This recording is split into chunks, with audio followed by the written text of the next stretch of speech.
Everyone, welcome to exam originals. कैसे हैं आप सब? मैं हूं लेखा शर्मा और मैं आपके लिए लेके आई हूं लेक्चर 4 हमारी संपूर्ण रिवीजन सीरीज़ का। जैसे कि आप सब जानते हैं, मैं कराती हूं एमपी जीके के एमसीक्यूज़ और उन एमसीक्यूज़ के द्वारा मैं कोशिश करती हूं कि हम हर टॉपिक को रिवाइज़ कर सकें और कम टाइम में आपका रिवीजन बहुत ही अच्छे से हो सके। तो आपने पहले भी ये लेक्चर्स अटेंड किए होंगे। अगर नहीं किए हैं तो मैं प्लीज़ आपसे कहूँगी कि आप इससे पहले के लेक्चर्स भी प्लीज़ विज़िट करें एग्ज़ाम ओरिजिनल्स के यूट्यूब चैनल पे, जिससे कि आपको आपका रिवीजन पूरी तरह से कंप्लीट हो सके कम टाइम में और आपको ज़्यादा से ज़्यादा चीज़ें याद रह सके। मेरी कोशिश यही रहती है कि हम कम समय में बहुत कुछ कवर कर पाएँ और जितना कुछ हम कवर कर पाएँ वो सब आपको याद भी रहे। मैं पूरी कोशिश ये भी करूँगी। इसके अलावा जैसे कि आप जानते हैं कि हमारे और भी कोर्सेज चल रहे हैं, जिन्हें आप देख सकते हैं एग्ज़ाम ओरिजिनल्स के ऐप पे। जिन कोर्सेज में आता है prelims test series, mains test series, unit 7 full course, इसमें आपको वीडियो लेक्चर्स मिलेंगे, आपको बहुत सारे क्वेश्चंस मिलेंगे। यूनिट 7 क्योंकि बहुत लोगों के लिए क्रूशियल होता है, तो आप इन लेक्चर्स को देख सकते हैं और यहाँ पे आपको एक बहुत ही अच्छी क्वालिटी, एक बहुत ही अच्छा कंटेंट, एक बहुत ही सॉर्टेड आउट कंटेंट दिया जाएगा। तो आप चाहें तो आप इसको विज़िट कर सकते हैं। यूनिट 9 के कोर्सेज चल रहे हैं हमारे एमपीपीएससी पेपर 2 की टेस्ट सीरीज़ चल रही है, एनसीईआरटी की टेस्ट सीरीज़ चल रही है और इसके अलावा हमने एक और कोर्स लॉन्च किया है जिसे आप कहते हैं एमपी डिस्ट्रिक्ट्स। इसमें हमने 52 डिस्ट्रिक्ट्स कवर की हैं और इसकी खासियत ये है कि आपको हर डिस्ट्रिक्ट सिर्फ एक पेज में पूरी तरह से कंपाइल मिलेगी। आपको उसके अलावा उसके बारे में पढ़ने की और कहीं से भी कोई ज़रूरत नहीं होगी, क्योंकि हम लोगों ने बहुत ही सॉर्ट आउट कंटेंट आपको दिया है और हम लोगों ने पूरी रिसर्च के साथ ये कंटेंट आपको दिया है।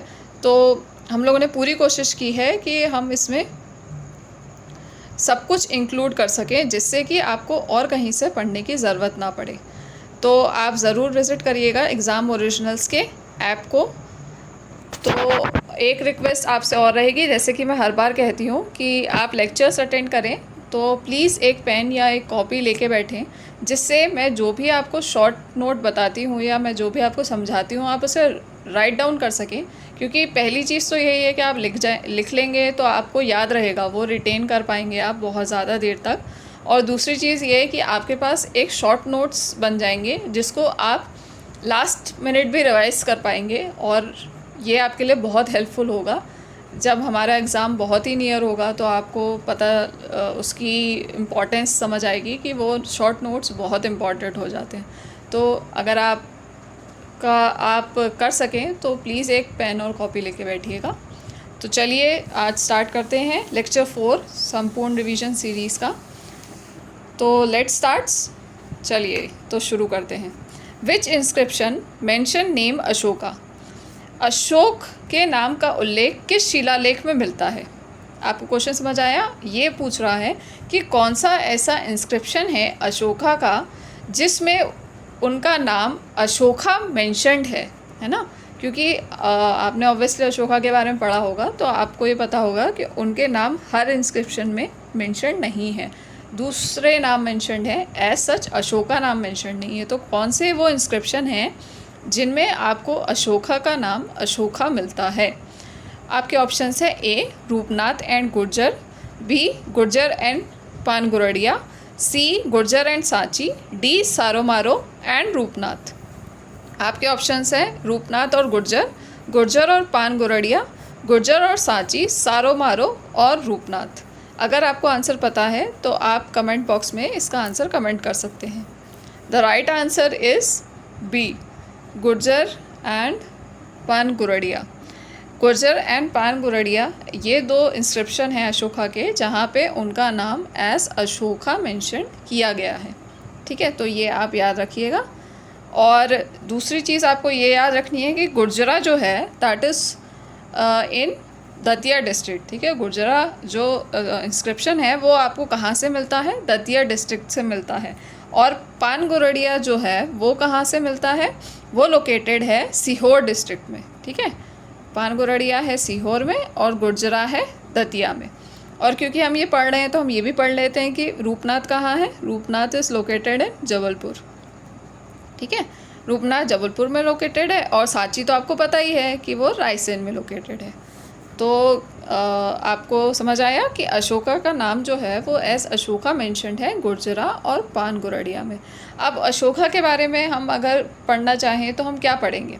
हम पढ़ेंगे कि Ashoka was the ruler of Mauryan empire, है ना। मौर्यन एम्पायर का रूलर था। मौर्यन एम्पायर का फाउंडर कौन था? चंद्रगुप्त मौर्य। ठीक है, मौर्यन एम्पायर का जो फाउंडर था वो कौन था? चंद्रगुप्त मौर्य। और उसने मौर्यन एम्पायर कब इस्टेब्लिश किया था? 322 BCE में। तो ये छोटी छोटी चीज़ें हैं जो आप याद रख सकते हैं, क्योंकि कभी भी ये क्वेश्चंस आपको पूछे जा सकते हैं। तो चंद्रगुप्त मौर्य ने इस्टेब्लिश किया था मौर्यन एम्पायर। कब किया था? 322 BCE में। ठीक है, अशोका जो था वो सन था किसका? बिंदुसार का बेटा था वो। ठीक है, बिंदुसार का बेटा था अशोका। और वो उसने रूल किया था कौन से पीरियड में? 268 से 232 BCE में रूल किया था अशोका ने।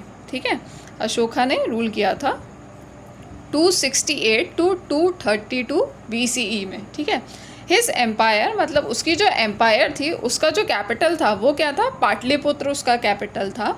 और उसके अलावा पाटलिपुत्र के अलावा उसके 2 प्रोविंशियल मतलब स्थानीय, जिसे हम कहते हैं स्थानीय कैपिटल और थी उसकी। वो कौन सी थी? तक्षशिला और उज्जैन। ठीक है, उसकी 2 कैपिटल स्थानीय कैपिटल या प्रोविंशनल कैपिटल जिसे आप कहते हैं वो और थी। और वो कौन सी थी? तक्षशिला और उज्जैन। जैसे कि आप जानते हैं कि जो अशोका था वो बिंदुसार जब रूलर थे तो अशोका जो था वो उज्जैन का गवर्नर था, है ना। उज्जैन का गवर्नर था, तो इसीलिए उनकी जो प्रोविंशनल कैपिटल थी वो उज्जैन भी थी।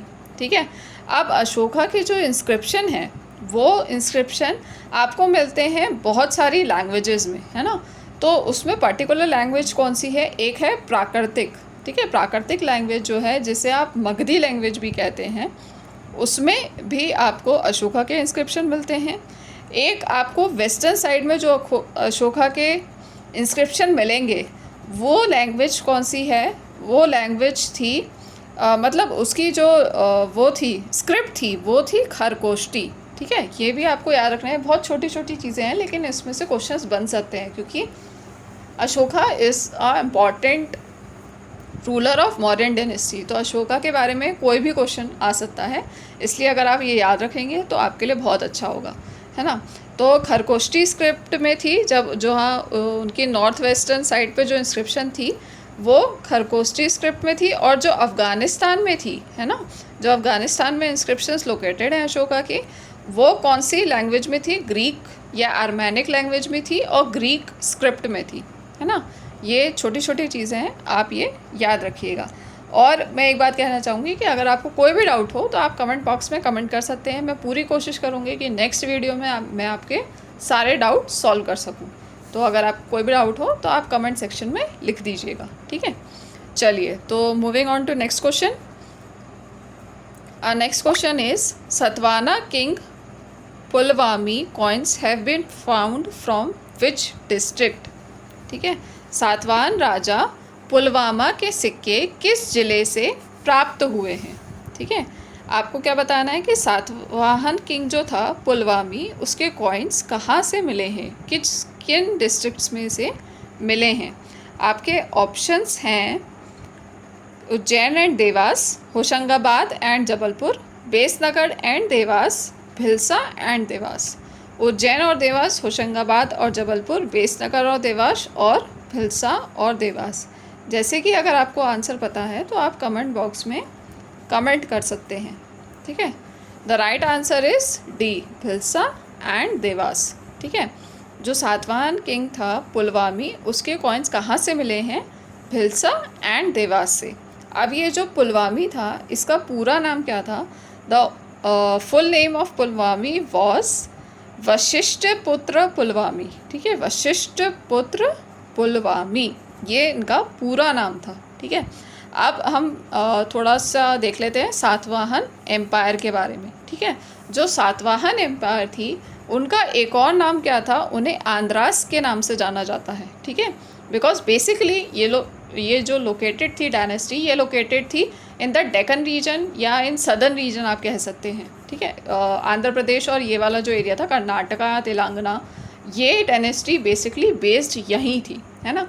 फिर धीरे धीरे इन लोगों ने अपना रीजन आगे बढ़ाया और ये डेक्कन की तरफ आगे और मूव किया इनने, तो ये आ गए थे मालवा रीजन तक, ठीक है। इसलिए हम इन्हें पढ़ते हैं क्योंकि एमपी में कुछ डिस्ट्रिक्ट्स में इनका रूल रहा है, तो इसलिए ये हमारे लिए इम्पॉर्टेंट हो जाते हैं, ठीक है। बेसिकली ये डेक्कन रीजन को बिलोंग करते थे, ठीक है। अब इनका जो रूलिंग पीरियड था वो क्या था, 2nd सेंचुरी BCE से 3rd सेंचुरी BCE, ठीक है।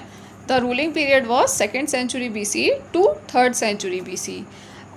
एज सच ऐसा मैंशनड है एक इंस्क्रिप्शन जिसे हम कहते हैं नाने घाट में, कि जो इनका पहला रूलर था, है ना, वो था सिमुक, ठीक है। जो सातवाहन का पहला रूलर था वो था सिमुक, और ये सिमुक ही था जिसने विदिशा पे सबसे पहले कंट्रोल किया था, ठीक है। ये सिमुक ही था जिसने विदिशा पे सबसे पहले कंट्रोल किया था। और इसने किसको डिफ़ीट किया था, इसने डिफ़ीट किया था कान्वा को, ठीक है। कान्वा के रूलर को इसने डिफ़ीट किया था और विदिशा पे इसने अपना रूल स्टैब्लिश कर लिया था, ठीक है। अब इस डायनेस्टी का जो सबसे इम्पॉर्टेंट किंग माना जाता है वो माना जाता है गौतमी पुत्र सतकर्णी को, है ना, गौतमी पुत्र सतकर्णी को। अब आप जानते हैं कि गौतमी पुत्र सतकर्णी के बारे में सबसे इम्पॉर्टेंट चीज़ क्या थी कि ये एक बहुत ही इम्पॉर्टेंट रूलर थे। और सातवाहन डायनेस्टी एज सच अगर आप देखें तो इसकी एक इम्पॉर्टेंस ये भी थी कि ये अपनी मदर से, मतलब मदर की तरफ से इनका नाम जो था वो डेराइव होता था, है ना। ऐसा बहुत ही कम डायनेस्टीज़ में हमें देखने को मिला है कि मदर के नाम पे आपके बेटे का नाम हो रहा है या आपकी फैमिली का नाम चल रहा है। तो ये एक बहुत ही इम्पॉर्टेंट चीज़ थी सातवाहन डायनेस्टी में, ठीक है। अब जो सातवाहन डायनेस्टी थी उसका जो लास्ट रूलर था उसका क्या नाम था, उसका नाम था यजना श्री सतकर्णी, ठीक है। उसका नाम था यजना श्री सतकर्णी। तो आपसे क्वेश्चन ये भी पूछा जा सकता है कि who was the last ruler of Satavahana dynasty, ठीक है। लास्ट रूलर कौन था सातवाहन डायनेस्टी का, तो लास्ट रूलर था यजना Shri Satakarni. Okay, I hope कि आपको ये क्लियर है। चलिए तो मूव ऑन करते हैं हमारे नेक्स्ट क्वेश्चन की तरफ। हमारा नेक्स्ट क्वेश्चन है कि coins of famous Indo Greek ruler Menander is found from which district. प्रसिद्ध भारत यूनानी शासक मेनेंडर के सिक्के किस जिले से प्राप्त हुए हैं, ठीक है। आपको क्वेश्चन समझ में आ गया। आपके ऑप्शन हैं जबलपुर, मंदसौर, बालाघाट एंड शिवपुरी। जबलपुर, मंदसौर, बालाघाट, शिवपुरी। अगर आपको आंसर पता है तो आप कमेंट बॉक्स में कमेंट कर सकते हैं, ठीक है। The right answer is C, Balaghat, ठीक है। Coins of famous Indo Greek ruler Menander जो है उसके कॉइन्स हमें कहाँ से मिले हैं, बालाघाट से मिले हैं, ठीक है। अब हम पढ़ते हैं थोड़ा सा इंडो ग्रीक किंगडम के बारे में, ठीक है। इंडो ग्रीक किंगडम को और क्या कहा जाता था, इन्हें यावना किंगडम के नाम से भी जाना जाता था, है ना। यावना किंगडम के नाम से भी जाना जाता था और ये एग्जिस्ट करते थे फ्रॉम 200 BC टू 10 AD, ठीक है। इनका जो टाइम पीरियड ऑफ रूल था वो क्या था, 200 BC टू 10 AD, ठीक है। इनका जो किंगडम था, मतलब ये जो इंडो ग्रीक रूलर थे उन्हें इस्टेब्लिश करने वाला जो इनका सबसे पहला किंग था वो कौन था, डेमेटरस। डेमेटरस वॉज द फर्स्ट रूलर जिनने इस डायनेस्टी को स्टैब्लिश किया था, ठीक है, जिसने फाउंड किया था, डेमेटरस, ठीक है। मोस्ट फेमस रूलर इनका कौन था, ऑब्वियसली मोस्ट फेमस रूलर जो था वो मेंडर ही था और इसकी कैपिटल जो थी वो थी शकाला में, जो कि पंजाब में एग्जिस्ट करता है, ठीक है। अब वो पाकिस्तान साइड आता है बट तब वो इंडिया में ही आता था, तो सकाला जो है वो इनकी कैपिटल थी, ठीक है। अब ये जो है मेंडर, ये इसलिए भी हमारे लिए इम्पॉर्टेंट हो जाता है बिकॉज ये जो था मेंडर ये फॉलोवर था बुद्धिज़्म का, है ना। He was the patron of the Buddhist religion, ठीक है। ये फॉलोवर था बुद्धिस्ट रिलीजन का और जो आप एक बहुत ही बुद्धिस्ट इम्पॉर्टेंट टेक्स्ट पढ़ते हैं जो कि है मिलिंदपानो, है ना, मिलिंदपानो, वो मियांडर से ही रिलेटेड है। ठीक है, मिलिंदपानो जो आप जिस टेक्स्ट के बारे में आप बुद्धिज़्म में पढ़ते हैं वो किससे रिलेटेड है, वो मियांडर से ही रिलेटेड है, क्योंकि मियांडर का ही नाम एक और जो था वो था मिलिंद, तो उसी पे नाम रखा गया है Milindapanho. That is the questions of Milinda. इसलिए मियांडर इम्पॉर्टेंट हो जाता है बिकॉज ये ना सिर्फ मतलब मालवा में इसका रूल था बल्कि ये बुद्धिज़्म से भी रिलेटेड था। तो आपको क्वेश्चन उस पॉइंट से भी आ सकता है कि बुद्धिज़्म से कौन सा इंडो ग्रीक रूलर रिलेटेड था। ठीक है, तो आप ये याद रखिएगा। आई होप कि आपको चीज़ें समझ आ रही हों, थोड़ी सॉर्टेड आउट हो रही हों, और मेरी पूरी कोशिश यही है कि आपको ये चीज़ें समझ आए। इट्स नॉट अबाउट कि आप इसे क्राइम कर लें या आप याद कर लें, इट्स अबाउट कि आप इसे समझें और फिर इसे आप अगर पढ़ेंगे, समझ के पढ़ेंगे तो वह ज़्यादा देर तक आपको याद रहेंगे और आप रिटेन कर पाएंगे और रिकॉल कर पाएंगे, क्योंकि रिकॉल करना बहुत इम्पॉर्टेंट है ना। जैसे आपको भी पता है और मुझे भी पता है कि रिकॉल करना is the most important part. ठीक है, चलिए अब मूव ऑन करते हैं हमारे नेक्स्ट क्वेश्चन की तरफ। Naga dynasty ruled over which region? Naga Nagvansh किस क्षेत्र पर शासन किया करते थे, है ना, किस क्षेत्र पे इनका शासन था? तो आपके ऑप्शंस हैं उज्जैन इंदौर, ग्वालियर विदिशा, जबलपुर रायसेन, बालाघाट सीधी। उज्जैन इंदौर, ग्वालियर विदिशा, जबलपुर रायसेन, बालाघाट सीधी। आपको आंसर पता है तो आप कमेंट बॉक्स में कमेंट कर सकते हैं। The right answer is B, Gwalior Vidisha. जो नागा डायनेस्टी थी वो रूल करती थी ग्वालियर और विदिशा रीजन में, है ना।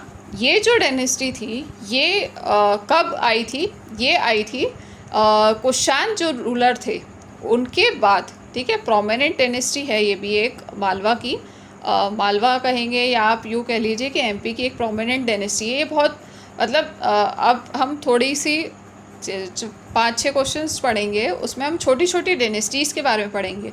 ये डायनेस्टीज़ छोटी हैं, आपने कभी शायद इनका नाम ना सुना हो, लेकिन ये इम्पॉर्टेंट इसलिए हो जाती है क्योंकि ये बिलोंग करती है एमपी को, और बिकॉज आपने देखा है सिलेबस में, हमारे सिलेबस में मेंशन्ड है that we have to study about the dynasties of MP, है ना। डायनेस्टीज़ ऑफ एमपी के बारे में हमें पढ़ना है, इसलिए ये डायनेस्टीज़ हमारे लिए इम्पॉर्टेंट हो जाती हैं और इसलिए मैं आपको इनके क्वेश्चंस करा रही हूँ ताकि आपका कोई भी टॉपिक छूटे ना। क्योंकि बड़ी बड़ी डायनेस्टीज़ तो चलिए आप पढ़ लेंगे क्योंकि आप इंडियन हिस्ट्री में भी पढ़ते हैं, लेकिन ये डायनेस्टीज़ वो हैं जो कि आप बेसिकली मतलब नॉर्मली आप नहीं पढ़ेंगे इंडियन हिस्ट्री में, तो ये आपको एमपी की हिस्ट्री में ही पढ़नी पड़ेगी। तो इसलिए ये डायनेस्टीज़ इम्पॉर्टेंट हैं, तो आप प्लीज़ इसे इग्नोर मत करिएगा। ठीक है, तो नागा डायनेस्टी जो थी वो रूल करती थी फ्रॉम ग्वालियर विदिशा रीजन में रूल करती थी ये, है ना। अब ये कब आई थी? जब इनने कुषाण्स को पीछे कर दिया था। ठीक है, कुषाण्स के बाद जो टेक ओवर करने वाली डायनेस्टी थी वो थी नागा डायनेस्टी। ठीक है, ये रूल करती थी अराउंड 2nd सेंचुरी एडी। ठीक है, 2nd सेंचुरी एडी में ये डायनेस्टी आई थी। इस डायनेस्टी के जो फाउंडर थे वो कहे जाते हैं वृषनाग थे। ठीक है, Vrishanaga was the founder of this dynasty, और इनिशियली ये डायनेस्टी जो थी वो इस्टेब्लिश की गई थी विदिशा में, है ना, विदिशा रीजन के अराउंड इस्टेब्लिश की गई थी, और फिर ये एक्सटेंड हुई थी ग्वालियर और मथुरा रीजन में। और एक इम्पॉर्टेंट चीज़ जो आपको यहाँ याद रखनी है वो ये है कि ग्वालियर उस टाइम पे जाना जाता था पद्मावती के नाम से। तो आपसे ये क्वेश्चन भी उठ सकता है कि एंशिएंट हिस्ट्री में ग्वालियर का नाम क्या हुआ करता था? तो दैट वाज पद्मावती। ठीक है, ये आप याद रखिएगा, पद्मावती के नाम से ग्वालियर को जाना जाता था। तो ये हो गया हमारे नागा डायनेस्टी के बारे में। चलिए बढ़ते हैं अपने नेक्स्ट क्वेश्चन की तरफ। The next question is who was not the ruler of Naga dynasty?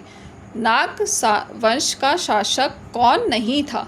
ठीक है, आपको ये बताना है कि कौन नाग वंश का शासक नहीं था। आपके ऑप्शन हैं वत्स नागा, भीम नागा, वृष नागा या गणपति नागा। ठीक है, आपको अगर आंसर पता है तो आप लगा लेना। मैं एक बार ऑप्शन ऑफ फिर से रिपीट कर रही हूँ, वत्सनाग, भीमनाग, वृषनाग या गणपति नाग। तो आपका इसमें राइट आंसर है ए, वत्सनाग। ठीक है, ए वत्सनाग जो है वो रिलेटेड नहीं है नागा डायनेस्टी से। ठीक है, नागा डायनेस्टी जैसे कि अब अभी हमने पिछले क्वेश्चन में पढ़ा था कि ये कहाँ से कहाँ तक रूल करती थी, ग्वालियर टू विदिशा ये रूल करती थी इन 2nd सेंचुरी एडी, है ना। तो ये जो नागा डायनेस्टी थी ये फाउंड आउट किसने की थी, वृषनाग ने, है ना। और भीमनाग और गणपति नाग इसके 2 प्रोमिनेंट रूलर्स रहे थे। ठीक है, भीमनाग और गणपति नाग इसके 2 रूलर्स रहे थे। और क्योंकि ग्वालियर पे ये लोग रूल करते थे तो इनके जो कॉइन्स हैं वो भी पाए गए हैं कहाँ, पद्मावती मतलब ग्वालियर में। ठीक है, इनके कॉइन्स भी पाए गए हैं पद्मावती यानी ग्वालियर में। ठीक है, और एक चीज़ और, क्योंकि विदिशा को बेसनगर कहा जाता था इसलिए बेसनगर से इनके कॉपर कॉइन्स भी पाए गए हैं। ठीक है, क्योंकि ये बेसिकली जो रूल करती थी ये विदिशा तो ग्वालियर रूल करते थे, है ना। तो ग्वालियर में भी इनके कॉइन्स पाए गए हैं, ग्वालियर वॉज कॉल्ड पद्मावती, और विदिशा में भी इनके कॉइन्स पाए गए हैं, विदिशा वॉज कॉल्ड बेसनगर। ठीक है, ओके, आई होप कि आपको समझ आ गया होगा। चलिए अब हम मूव ऑन करते हैं अपने नेक्स्ट क्वेश्चन की तरफ। Who shifted the capital of Naga dynasty from Vidisha to Padmavati. ठीक है, पद्मावती जैसे कि मैंने आपको बताया कि पद्मावती वॉज ग्वालियर। ठीक है, किस नागा वंश की राजधानी को विदिशा से पद्मावती में स्थानांतरित किया। ठीक है, किसने स्थानांतरित किया था। आपके ऑप्शन है ए गणपति नाग, बी भीमनाग, सी वृषनाग, डी वत्सनाग। आपके ऑप्शन है गणपति नाग, भीमनाग, वत्सनाग या वत्सनाग, वृषनाग या वत्सनाग। तो अगर आपको आंसर पता है तो आप कमेंट बॉक्स में कमेंट कर सकते हैं। तो द राइट आंसर इज़ भीमनाग। ठीक है, भीमनाग ने इनकी जो कैपिटल है वो शिफ्ट की थी फ्रॉम विदिशा टू पद्मावती। ठीक है, भीमनाग ने शिफ्ट किया था फ्रॉम विदिशा टू ग्वालियर। ठीक है, अब गणपति नाग जो थे, क्योंकि हमने ये तो पढ़ लिया कि वृषनाग जो थे वो फाउंडर थे, भीमनाग ने कैपिटल ट्रांसफ़र की थी, तो गणपति नाग ऑब्वियसली लास्ट रूलर हुए, है ना।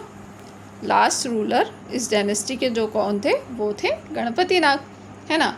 और गणपति नाग जो थे उनको हराया किसने था, उनको हराया था गुप्ता रूलर समुद्रगुप्ता ने।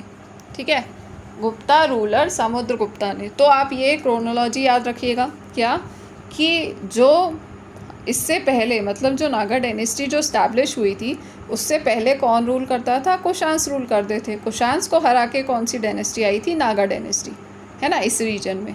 देन नागा डायनेस्टी को किसने हराया, गुप्तास ने। तो इसके बाद कौन सी डायनेस्टी आई, गुप्तास। तो कुशांस, नागास, देन गुप्तास। ठीक है, कुशान को हराया नागा ने, नागा को हराया गुप्ता ने। तो और कौन से गुप्ता ने, समुद्रगुप्ता ने। ठीक है, ओके, आई होप कि आपको क्लियर होगा। चलिए अब मूव ऑन करते हैं हमारे नेक्स्ट क्वेश्चन की तरफ।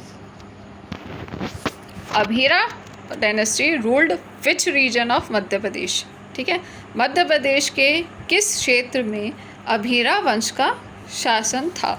ए है पद्मावती, बी है बेसनगर, सी है खानदेश, डी है विदिशा।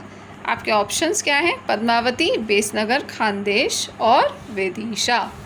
तो अगर आपको आंसर पता है तो आप लगा लीजिए।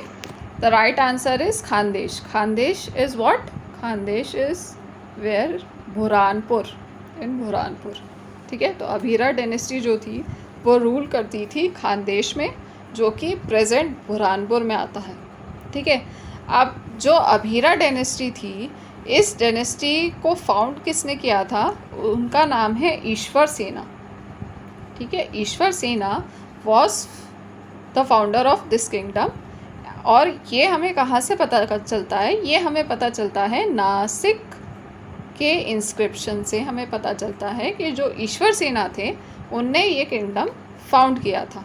ठीक है, अब अभीरा जो थे उनने अपना किंगडम तो फाउंड कर लिया था बुरहानपुर में, लेकिन उनका जो इन्फ्लुएंस था वो फैल गया था मालवा रीजन में भी। ठीक है, बुरहानपुर कहाँ, बुरहानपुर आता है सदन में। ठीक है, सदन से ये कहाँ चले गए, मालवा चले गए। ठीक है, तो इनका जो रीजन जिस पे ये रूल करते थे वो एक्सटेंड हो गया था फ्रॉम बुरहानपुर टू मालवा।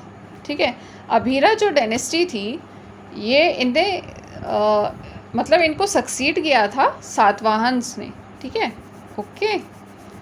और बाकी अभीरा के बारे में इतना कुछ इम्पोर्टेंट नहीं है। The important point was that only कि ये जो थे ये अभीरा जो डायनेस्टी थी ये किस रीजन में रूल करती थी। तो यही सबसे इम्पॉर्टेंट क्वेश्चन है इनके बारे में कि ये Khandesh that is present Burhanpur पे रूल करती थी। ठीक है, चलिए अब हम बढ़ते हैं नेक्स्ट क्वेश्चन की तरफ। King of Bodhi dynasty ruled over which reason? Bodhi वंश के राजाओं ने किस क्षेत्र पर शासन किया? ठीक है, your options are A Besnagar, B Tripuri, C Padmavati, D Mandsaur. आपके ऑप्शन है ए बेसनगर, त्रिपुरी, पद्मावती, मंदसौर। ठीक है, किंग कौन से रीजन में रूल किया था बोधी डायनेस्टी ने? अगर आपको आंसर पता है तो आप लगा लें। The right answer is Tripuri. ठीक है, बोधी डायनेस्टी जो थी वो रूल करती थी किस रीजन को? त्रिपुरी को। त्रिपुरी जैसे कि आप जानते हैं त्रिपुरी इज़ इन जबलपुर, है ना। और इनका जो टाइम पीरियड था वो क्या था? Second and third century. ठीक है, इस टाइम पीरियड में बोधी डायनेस्टी जो थी वो रूल करती थी त्रिपुरी या जबलपुर को।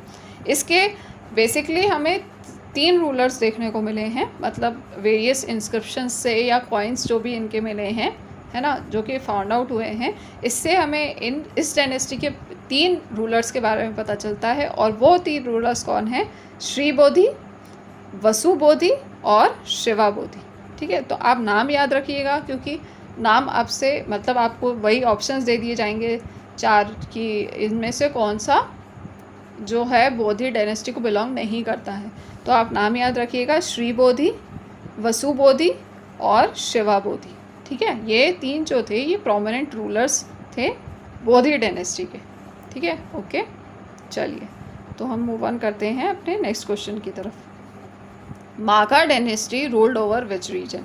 मैंने क्या कहा था? मैंने कहा था कि हम छोटी छोटी डायनेस्टीज़ के बारे में पढ़ेंगे। ये बहुत ही छोटी डायनेस्टीज है इसलिए इनके बारे में कोई बहुत ज़्यादा डिस्क्रिप्शन तो नहीं है, लेकिन ये हमारे एग्ज़ाम के लिए इम्पॉर्टेंट इसलिए हैं क्योंकि ये डायनेस्टीज़ बिलोंग करती हैं एमपी को।